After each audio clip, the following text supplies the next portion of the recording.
Olá, estudante! Seja bem-vindo a mais essa videoaula. Eu sou a professora Daisy e nesse vídeo eu vou falar com vocês sobre testes de hipóteses para duas médias quando as variâncias são consideradas iguais. E o exemplo que eu trouxe é o seguinte. Dois tipos de equipamentos de mineração foram submetidos a um teste de durabilidade. Foram medidos em meses o tempo até o primeiro problema surgir no equipamento. Foram avaliados 13 equipamentos do tipo A e 9 equipamentos do tipo D. Então, aqui estão os 9. O primeiro equipamento do tipo A durou 42 meses. Aqui teve um que durou 53 meses e assim por diante, certo? Então, com esses dados, teste ao nível alfa de 5% se existe superioridade na durabilidade entre os dois tipos de equipamento. Se algum desses equipamentos, o A ou o B, dura mais, tem uma durabilidade significativamente maior que a outra. Considere que as variâncias das duas amostras são iguais, ou seja, que a diferença entre as variâncias da durabilidade dos dois equipamentos não é grande o suficiente para serem consideradas diferentes. Então, a primeira coisa, a gente vai pegar esse conjunto de dados aqui, vamos copiar. Trazemos aqui para o R. Eu vou chamar esse equipamento de EQ_A. Esse Czinho minúsculo, e abre e fecha parênteses, é quando eu quero inserir um vetor, ou seja, vários números. Esse objeto EQ_A, ele vai conter todos esses objetos, todos esses números aqui. Esse objeto tem todos esses números. Para separar, eu preciso inserir a letra R, senão o R não entende que são elementos diferentes.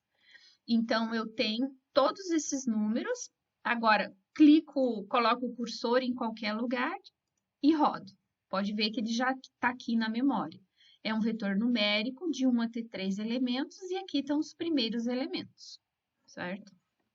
Agora, vamos fazer equipamento B igual ao Czinho para concatenar, copio o conjunto de dados da planilha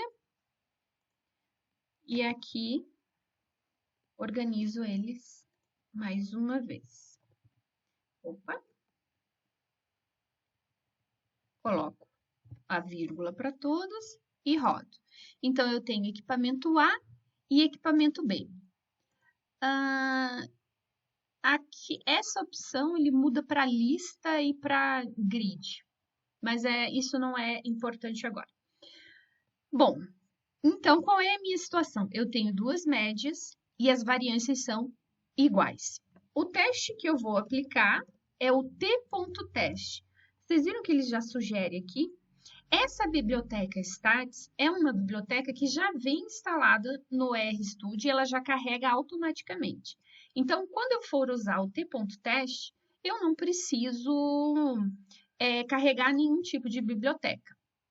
E para eu saber quais são os argumentos que eu insiro dentro desse comando, t.teste, eu venho aqui em Help, nessa lupinha eu digito t.teste, ele já sugeriu ali, eu clico nele e ele vai aparecer aqui, ó, t.teste.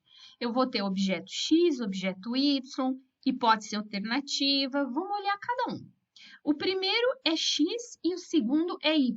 Então, o nosso X vai ser o equipamento A, aí vírgula, para ele entender que eu estou separando o argumento, e EQB é o nosso Y daqui. A alternativa é a hipótese alternativa, o H1. Esse H1 eu vou testar de que forma? Eu posso, para eu saber, o enunciado do problema, ele pede se existe superioridade. Então, primeiramente, eu preciso calcular a média, então, é min do equipamento A, durabilidade média 53,76, e eu tenho que fazer isso para o equipamento B. Ctrl Enter, 53. Então, a média A, ela é menor que a média de B.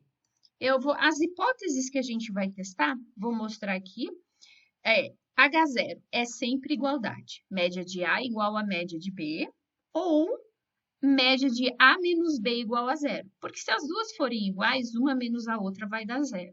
Ou eu posso testar se a média A é menor que a média B. Ou que a diferença entre elas é menor que zero. Porque se a média A for menor do que a B, a hora que fizer essa subtração vai dar um valor abaixo de zero, né? Então, eu vou testar aqui para menor. Se eu vou testar para menor, a minha hipótese alternativa vai ser less, menor. Os próximos argumentos. MU, esse argumento aqui, é quando eu estou trabalhando com uma única população. Então, eu quero comparar a minha amostra com um número específico. E para nós aqui não é o caso, que a gente está querendo comparar a média de um equipamento com a durabilidade do outro. Pareado, também não precisamos mudar. Esse argumento, var.equal, esse a gente precisa. var. Ele já sugere, né? E você coloca variâncias iguais como T de true, verdade, verdadeiro. E por último, o conf level, que é o nível de significância, que a gente vai fazer com o nível de confiança de 95, que equivale a um nível de significância, de 5%. Então, aqui embaixo eu já rodei o teste. Então, eu vou rodar mais uma vez, ali, ele sai aqui embaixo, certo? Então, o que a gente está vendo aqui? Tem o valor da estatística do teste, o valor do grau de liberdade, o p-valor, certo? E a gente vai diretamente olhar aqui esse p-valor. Qual é a conclusão que a gente tem sobre esse p-valor? Lembrando que quando eu coloco um hashtag na frente, o R não executa o comando, ele entende que é um comentário. Então, esse p-valor é maior que o alfa, que é de 5%, e toda vez que o p-valor for maior que o alfa, significa que eu entrei na região que aceita H0. Então, aceita H0. E a nossa H0 diz que as duas médias são iguais. Então, aqui, o que eu interpreto? Que a durabilidade média dos dois equipamentos é a mesma, certo? Essa seria a conclusão. Então, usando os comandos do R, eu olho diretamente para o p-valor para eu fazer a interpretação. Agora, como que a gente calcula esse p-valor de uma maneira manual? Para vocês entenderem como ele funciona. Aqui nesse desenho, a gente tem representada a nossa situação. A gente testou para menor, então nós temos região de rejeição, bem escondidinha aqui, mas tem um achurado embaixo desse vermelho, né? Essa região achurada é o alfa de 5%, que é a região de rejeição. A estatística do teste que a gente calculou, esse T calculado que está aqui em vermelho, é esse valor aqui, menos 0,5, certo? Então, para eu saber o p-valor dele, é o tamanho da área dele até o final do modelo para o lado que possui região de rejeição. Por exemplo, é como se eu estivesse imaginando que a minha estatística do teste, dependendo da minha amostra, ela vai estar mais para cá, ela vai ficar variando aqui no eixo X. Então, imaginando a estatística do teste andando da esquerda para a direita, se ela vem andando da esquerda para a direita, eu estou escolhendo esse lado porque a região de rejeição está do lado esquerdo, né? Então, entrando da esquerda para a direita, se o tamanho da área da estatística Tcal até o final da curva for menor do que 5%, ele vai estar aqui na área achurada. Se ele ultrapassar os 5%, ele vai estar aqui na área branca, que é onde ele está, que aqui é a região que aceita H0. E nessa aqui, achuradinha, com risquinhos, preto, essa é a região que rejeita H0. Por isso que toda vez que o p-valor for menor que alfa, significa que eu estou rejeitando H0, que eu estou numa região que rejeita. E toda vez que o p-valor for maior do que alfa, eu estou numa região que aceita H0, certo? Por isso, nós aceitamos H0. Então, voltando aqui no R.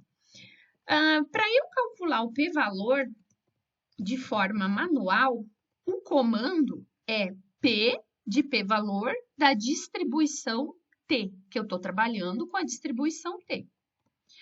O primeiro argumento, aqui surge essa janelinha, ele diz quais são os argumentos, mas se não aparecer a janelinha, você pode digitar aqui no Help. Então, o primeiro argumento é que é o quantil. O quantil que eu quero, no caso, o meu valor do eixo X de interesse é a minha estatística do teste, menos 0,5. Eu quero saber o tamanho da área dela para o lado esquerdo. No caso, eu estou digitando aqui o T calculado desse valor até o final do modelo. Qual é o tamanho dessa área? Eu já tenho a resposta porque a gente já sabe que esse p-valor deu 0,3, nós já sabemos que aceitamos H0. Mas eu estou só mostrando como que a gente calcularia manual, né? Então, o próximo argumento é ali, DF, significa grau de liberdade. Nessa situação, o grau de liberdade é o tamanho da amostra 1, que é 13 mais 9 menos 2. É tamanho da amostra 1 mais tamanho da amostra 2 menos 2. Feito isso, eu informei o valor que eu quero, que é a estatística do teste, o grau de liberdade. Agora tem um comando que chama lower tail, que é cauda para baixo.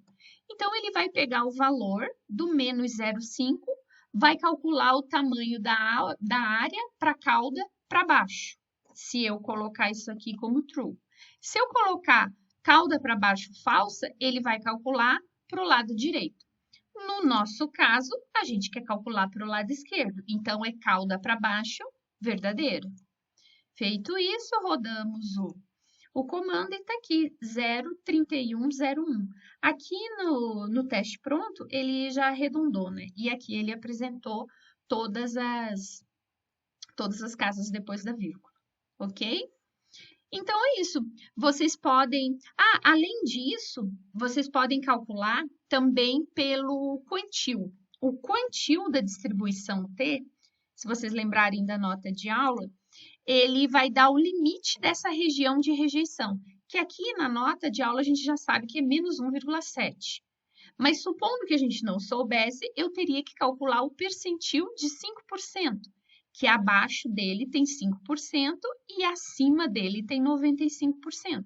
Esse é o limite da região de rejeição, é o LRR. E para calcular isso, a função é QT, é quantil da T. Eu informo o tamanho da área, que é de 5%, e eu informo o grau de liberdade, que é 13 mais 9 menos 2. Eu quero cauda para baixo mesmo, que ele deu o valor para baixo, de 0,5 para baixo, né? Então, eu não preciso colocar o lower tail, porque o lower tail padrão, ele é para baixo. Então, eu faço Ctrl Enter e aqui está menos 1,72, que é exatamente esse quantil aqui. Então, usando isso, esse aqui a gente vai chamar de limite da região de rejeição. Vou rodar de novo, aí ele vai criar o objeto ali, ó. LRR vale menos 1,7. Então, toda vez que o T calculado, no nosso caso, o T calculado é menos 0,5, o T calculado é maior que o limite da região de rejeição, ou seja, voltando no desenho, o T calculado vale menos 1,7. Perdão, o LRR vale menos 1,7. O T calculado vale menos 0,5. Então, ele ultrapassou o limite da região de rejeição e partiu para a região que aceita H0. Então, aqui, aceitamos H0. Você pode escolher fazer por uma das três opções, o comando pronto, completo, ou calculando o p-valor, ou calculando o limite da região de rejeição. Aí você escolhe qual o método você vai fazer. E também um quarto método seria vocês fazerem à mão, no papel, assim como está demonstrado na nota de aula. Tá certo? Espero que vocês tenham aprendido e até um próximo vídeo. Tchau, tchau!